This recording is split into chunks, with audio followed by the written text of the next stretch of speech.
Hi, this is Christine. I am the pet chef over at A Naturally Balanced Dog, and I wanted to take a moment to talk to you about how to improve your dog's diet and offer a little bit more health benefit to what you're currently doing. And so a lot of times people ask me, what is it that I do with my dogs? And my answer to them is always based upon providing them with a common sense diet. And a common sense diet, you might be asking, is it's something that your doctor would tell you. You know, you go into your doctor's office and they tell you there's two things that you need to do to maintain your health, and that is to eat a fresh, whole food diet and plenty of exercise. And so today we're here to actually talk about the diet portion. And so often, you know, after talking with people, maybe they're not ready to do a full fresh diet, meaning giving, healthy meats and organ meat and bones and vegetables and so forth. And a lot of times they'll say things such as, I don't have time to do that, and or that's a little bit outside my budget.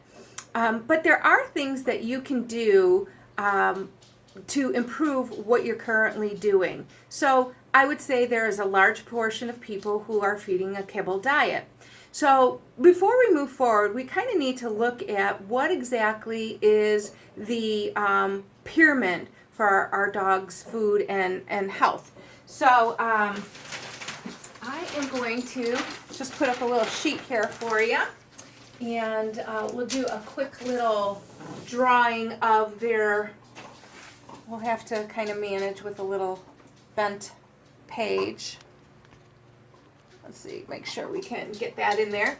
Anyways, so a dog's food pyramid consists of the macronutrients macronutrients being protein, which should be primarily what your dog's diet is the protein. And then is a fat, and then the carbohydrate. And the total of your macronutrients should equal 100% of their diet. And so all food has protein, carbohydrates, and fat within it. Some foods more so than others. And so this is the food pyramid that we have. Now, a lot of times people say, well, what about, kibble? And this is a brand kibble that I'm feeding my dog. Is this a good kibble? And so you have to kind of look at the ingredients to determine whether it's healthy or it's not healthy, or can you do better from that standpoint. So when we look at ingredients label, we have the ingredients, and just like human food, the first ingredient is going to be what's most in the bag. So the number one ingredient should be the highest ingredient within the bag of food. And then each ingredient after that is going to lower based on whatever that percentage of food is within the bag. What they don't tell you here is that when they're measuring the food, it's based on pre-cooked. And so, for example, I don't feed out of a bag, but I have a client whose dog is visiting with me right now, and they're feeding out of a bag, and they're feeding a ProPlan diet. And so in their dog food, the number one ingredient is actually chicken. And then the number two is a rice, and then they've got a corn gluten meal, and then some other kind of whole grain corn or something of that nature. And so that's kind of the ingredient list. And so kind of looking at that, you don't really know, it sounds like it's a good food. It's got chicken, so chicken should be the number one ingredient. So my dog's mostly getting a protein diet. However, again, what they don't tell you is that this is based on pre-cooked. So chicken in itself, or any of your proteins, if it's prior to being cooked, in particular, I looked up Google chicken because that's what this ingredient was.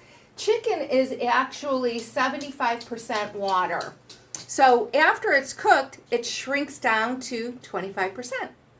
And so rice was only at 13% water. So when it shrinks down, there's actually a larger portion of rice than there is than chicken. So what ends up happening is after it's been cooked, some of your ingredients based on that cook weight can move down the ingredient, and all of a sudden what's on the ingredient label isn't really what you're feeding at all, and how do you know if it's good or not?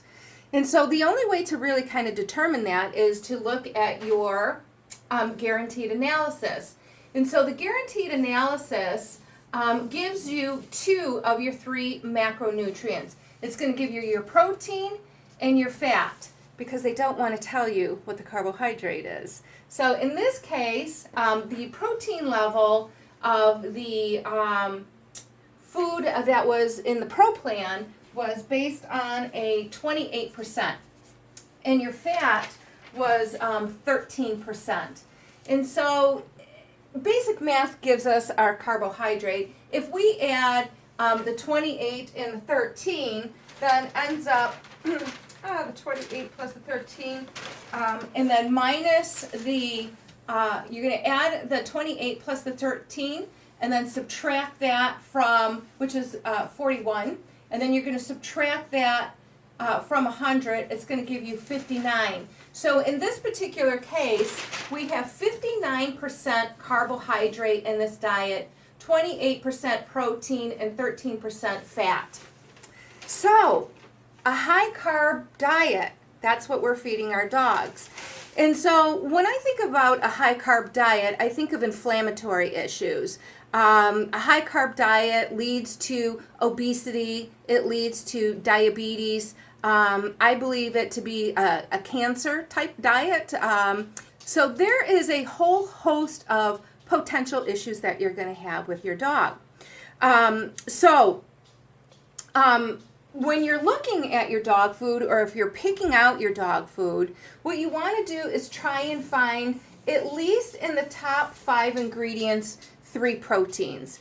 I think that will give you a little bit better percentage, but the reality is any kibble is going to have at least 37% on up of a carbohydrate.